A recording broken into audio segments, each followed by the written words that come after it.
अस्सलाम वालेकुम दोस्तों। क्या आप लोग जानते हैं कि दुनिया में सबसे ज्यादा बोला जाने वाला लफ्ज एक गलीज गाली है। ये लफ्ज कैसे वजूद में आया, इसके पीछे एक इंतहाई दिलचस्प और तारीखी मगर सच्ची कहानी है और आज की इस वीडियो में हम आपको इसी दिलचस्प कहानी के मुतालिक आगाह करेंगे। लिहाजा इस कीमती और मालूमाती वीडियो को शुरू से लेकर आखिर तक खुद भी जरूर देखिएगा और अपने दोस्तों के साथ भी शेयर जरूर कीजिएगा। प्यारे दोस्तों, बरतानिया के एक बादशाह को सैकड़ों साल कबल एक अजीबोगरीब आइडिया आया और ये आइडिया आगे चलकर दुनिया का सबसे ज्यादा बोला जाने वाला तीसरा लफ्ज बन गया। बादशाह मलका के साथ बैठकर म्यूजिक सुन रहा था। आतिशदान रोशन थे, कमरे के अंदर हिद्दत थी। गुलाम 10-15 मिनट बाद आतिशदान में संदल की खुश्क टहनी डाल देता था, जिसके साथ ही कमरा संदल की खुशबू से महक उठता था। खिड़कियों के पर्दे खुले थे। बादशाह और मलका खिड़कियों के पार बर्फ गिरते देख रहे थे। शाही बाग के दरख्त सफेद बर्फ का गिलाफ ओढ़ चुके थे। गुलाम चौबी फर्श पर आहिस्ता आहिस्ता चल रहे थे और इनके कदमों की चाप मौसीकी में घुलकर माहौल को मजीद रंगीन, मजीद कैफंगेज बना रही थी। साजिंदे मखसूस शाही लय में आलाते मौसीकी बजा रहे थे। ये लय बादशाह ने खास तौर पर तैयार करवाई थी। इसमें ऐश, इशरत और रोमांस की एक लंबी लय के बाद अचानक तलवारों की झनकार, फौजी ढोल की थप थप और तोपों की चिंगाड़ सुनाई देती थी और चंद सेकंड बाद रोमांच, इशरत और ऐश की धुनें वापस आ जाती थी। ये लय बादशाह के मिजाज की अक्कास थी और ये सुनने वालों को याद करवाती थी कि इनके जिले इलाही आम दिनों में रुमान परवर लेकिन जंगी हालात में सख्त गिर है। प्यारे दोस्तों, बादशाह ने मलका के चेहरे की तरफ देखा। मलका कमरे की गर्मी, मशरूबे मगरिब की तलखी, मौसीकी की रूमानियत और बादशाह सलामत की नीयत की वजह से गुलनार हो रही थी।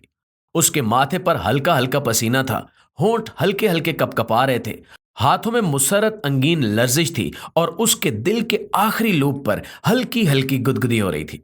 वो चंद सेकंड बाद कुर्सी पर पहलू बदलती, बादशाह सलामत की आंखों में आंखें डालती, उनकी आंखों में तैरते पैगाम पड़ती और उसके साथ ही उसकी आंखों का नीलापन गहरा हो जाता था।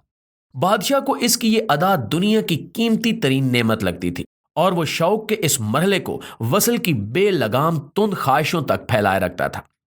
बादशाह मलका की नीली होती आंखों को देख रहा था कि अचानक उसके ज़हन में एक अजीबो गरीब आइडिया आया।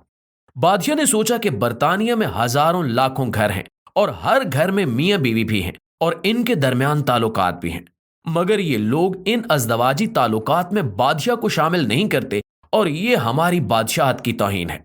बादशाह अपनी मसनद से उठा, गुस्से से शाही मेज तक गया, चांदी की हथौड़ी उठाई और सोने की प्लेट पर दे मारी। ये बादशाह की काल बैल थी। बरतानिया के शाही महल में बादशाह के दफ्तर, खाबगाह, दरबार और कॉरिडोर में संदल के चौखटे में सोने की 2 फुट गोल प्लेट लटक रही होती थी। इसके साथ चांदी की छोटी सी हथौड़ी होती थी। बादशाह जब अहकामात लिखवाने के लिए एडीसी को बुलाना चाहता था या वो किसी गुलाम, किसी खादिम को कमरे में तलब करना चाहता था तो वो चांदी की हथौड़ी सोने की प्लेट पर दे मारता था और यूं टन की खौफनाक आवाज पूरे महल में गूंज उठती थी और इस आवाज के साथ ही 1209 मुलाजमीन के बदन में सरासीमगी फैल जाती थी। ये सरासीमगी उस वक्त भी मुलाजमीन में फैल गई।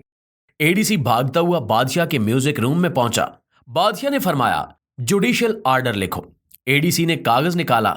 बादशाह ने फरमाया कि आज से मुल्क का कोई शख्स बादशाह की तहरीरी इजाजत के बगैर अज़दवाजी ताल्लुक कायम नहीं कर सकेगा।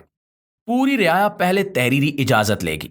एडीसी ने कुन अखियों से बादशाह की तरफ देखा, सर झुकाया, आर्डर लिखा और रॉयल लॉ डिपार्टमेंट के हवाले कर दिया।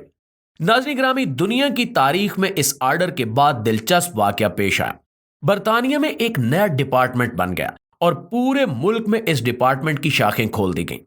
उस कस्बे या शहर के लोग दफ्तर के सामने लाइन बनाकर खड़े हो जाते थे, अपना और अपनी बीवी का नाम लिखवाते और थोड़ी सी फीस अदा करके दफ्तर से एक सर्टिफिकेट हासिल करते थे। ये अज़दवाजी ताल्लुकात का शाही परवाना होता था। ये लोग ये परवाना अपने घर के दरवाजे पर लटका देते थे। इस परवाने का नाम fornication under the consent of king था। परवाने के इस नाम का मुखफ़्फ़ आगे चलकर एक गलीज गाली बन गया। नाज़रीन, मैं इस वीडियो में वो गाली नहीं बोल सकता, लेकिन आपकी सहूलत के लिए मुखफ़्फ़फ़ के इब्तिदाई हरूफ अलग कर देता हूं और आप ये हरूफ जोड़कर वो गाली खुद बना लीजिए। आप फॉर्निकेशन का एफ, अंडर का यू, कॉन्स्टेंट का सी और किंग का के अलग कर लीजिए और यूं वो लफ्ज बन जाएगा जो दुनिया में इस वक्त तीसरे नंबर पर सबसे ज्यादा बोला जाने वाला लफ्ज है। ये लफ्ज अमेरिकी शहरी औसतन 100 मरतबा रोजाना बोलते हैं। प्यारे दोस्तों, दुनिया में सबसे ज्यादा हेलो बोला जाता है। ये लफ्ज 6 बरआज़मों में हर वो शख्स बोलता है जो फोन इस्तेमाल करता है। आप दुनिया के किसी मुल्क में फोन करें, आपको दूसरी तरफ से हेलो की आवाज आएगी। दुनिया के अक्सर लसानी मायरीन का ख्याल है कि हेलो का लफ्ज हेल से निकला है और हेल का मतलब दोजख होता है। ग्राहम बेल ने 1876 में टेलीफोन इजाद किया। वो टेस्टिंग के मराहल के दौरान अपने एक दोस्त को टेलीफोन किया करता था। दोस्त को आवाज नहीं आती थी तो वो इस आले को हेल करार देता था। ये हेल आहिस्ता आहिस्ता हेलो बन गया और ये हेलो आने वाले दिनों में टेलीफोन के साथ चिपक गया और अब ये हेलो आम जिंदगी में सलाम बन चुका है। लोग एक दूसरे से मुखातिब होते वक्त हेलो भी कहते हैं और हाय भी। हाय के लफ्ज का पस मंजर भी इंतहाई फौश है। ये पस मंजर भी किसी और दिन में आपके सामने बयान करूंगा। जी तो प्यारे साथियों, ये थी हमारी आज की वीडियो। लेकिन वीडियो कैसी लगी कमेंट करके हमें जरूर बताइएगा। अगर वीडियो अच्छी लगे तो इसे अपने दीगर दोस्तों के साथ भी शेयर जरूर कर दीजिएगा। इंशाल्लाह आपकी खिदमत में हाजिर होते हैं एक नई वीडियो एक नए कंटेंट के साथ। तब तक अपना, अपने इर्द गिर्द के लोगों का, अपने प्यारों का ढेर सारा ख्याल रखिएगा। अल्लाह निगहबान।